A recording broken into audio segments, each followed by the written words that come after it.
Hello दोस्तों, मैं नबिल कौशिक आ गया हूँ फिर से आपके सामने सुमित कदर पार्ट 2 के साथ। अगर आपने पार्ट 1 नहीं देखा है तो ऊपर रहे आई बटन को दबा के देख लीजिए, क्योंकि ये वीडियो पार्ट 1 के अलावा अधूरा है। तो आज हम जानेंगे सुमित का शंका के बारे में कि उसका शंका सही था या गलत, रास है भी या नहीं। तो समय बर्बाद नहीं करते हुए let's go for the intro.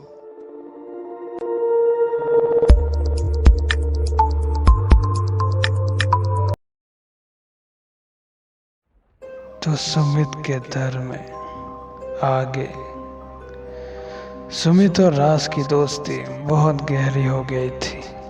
Sumit को जैसे एक सहारा मिल गया था। वो अपना सब दुख राज से बात करके ख़त्म कर देता था और अपने पिताजी की बात भी किया करता था कि कैसे वो हमेशा उसके समर्थन में रहते हैं। एक दिन सुमित ने राज को उसका घर खाना खाने के लिए बुलाया। राज ने भी हामी भर दी। असल में सुमित का इरादा ये पता लगाने का था राज को घर बुला के कि राज है भी या सिर्फ सुमित का कल्पना है। राज सुमित के घर पहुंचा। राज ने उसको तहे दिल से स्वागत किया। दोनों उसके रूम में बात करने चले गए। राज ने पूछा, तुम्हारे पापा कहाँ गए सुमित, अभी तक नहीं दिखे? तो सुमित ने बोला, अरे बाहर गए हैं, आते ही होंगे। राज ने भी हामी भरी। थोड़ी देर बाद सुमित के पापा आए और सुमित उनसे गले लगाकर अपने दोस्त राज से पहचान करवाने के लिए राज की तरफ देखा तो वो नहीं था। तो सुमित बहुत हद तक समझ गया कि वो भी उसका कल्पना ही था। सुमित बहुत उदास हो गया। उसने दिन भर कुछ भी नहीं खाया था क्योंकि उसका वो दोस्त जिसने उसका साथ दिया, जिसने उसको उसके बुरे समय में सहारा दिया था, जो उसे इतना प्यारा था, वो भी उसका कल्पना निकला। यही सोच सोच वो सो गया। सुबह वो फिर से स्कूल गया।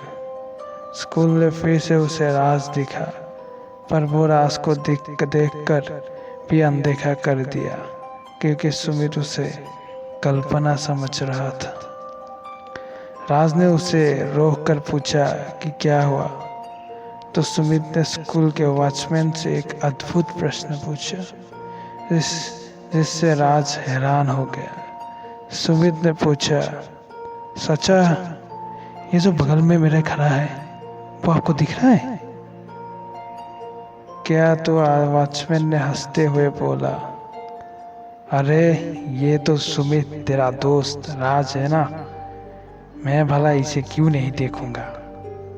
ये सुन जैसे सुमित को जान पे जान आई और राज ने पूछा सुमित को, ये क्या अद्भुत प्रश्न पूछ रहे हो यार, मैं हूँ तो दिखूंगा ही ना। सुमित बोला, मतलब तुम सच में हो मेरे दोस्त? तब कल मेरे पापा को देखकर क्यों भागे थे? उसका जवाब जो राज ने दिया उसे सुन राज सब छोड़ के घर के लिए भागा। घर पहुंच के उसने अपनी माँ को बुलाया और माँ को पूछा, माँ पापा कहाँ हैं? माँ कहाँ है पापा? मुझे राज ने सब कुछ बोल दिया है माँ। तो सुमित की माँ ने सुमित को रोते हुए जो बोला उसे सुन सुमित को जैसे उसके हाथों में किसी ने तेजाब डाल दिया था। उसकी मति जैसे मंद हो गई थी।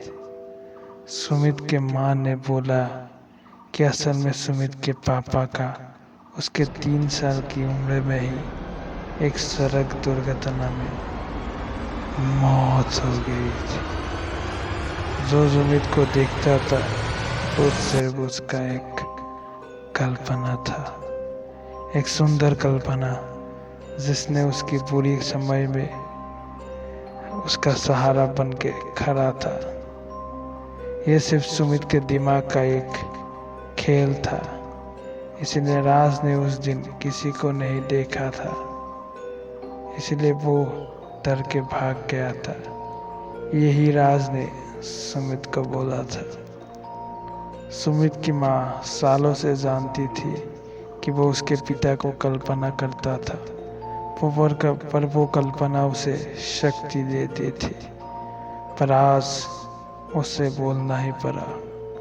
सुमित इस बात को सह नहीं पा रहा था, पर दिन बीतते गए और उसके दोस्त राज और उसकी माँ उसे हिम्मत देती थी, इसलिए वो बाद में इससे उभर पाया। आज भी सुमित को उसके पिता देखते हैं, पर उससे वो डरता नहीं, मजबूत होता है। कभी कभी कुछ अच्छे कल्पनाएं आपको शक्ति देती है और प्रेम आपको मजबूत बनाती है। मनुष्य का दिमाग बहुत रहस्यमय है, पर उसमें भी अच्छाई ही जीत हासिल करता है। तो दोस्तों, यही थी पूरी कहानी सुमित का डर।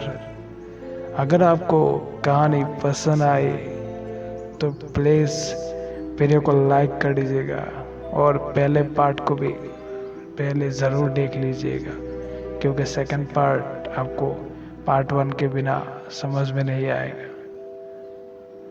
तो अगर वीडियो पसंद आई तो लाइक कर दीजिएगा, अगर चैनल को पसंद आई तो सब्सक्राइब कर दीजिएगा और साथ में रहे बेल आइकन को भी दबा दीजिएगा, क्योंकि मैं ऐसी वीडियोस आपके लिए लाता रहूँगा। Stay tuned guys, stay safe, stay home.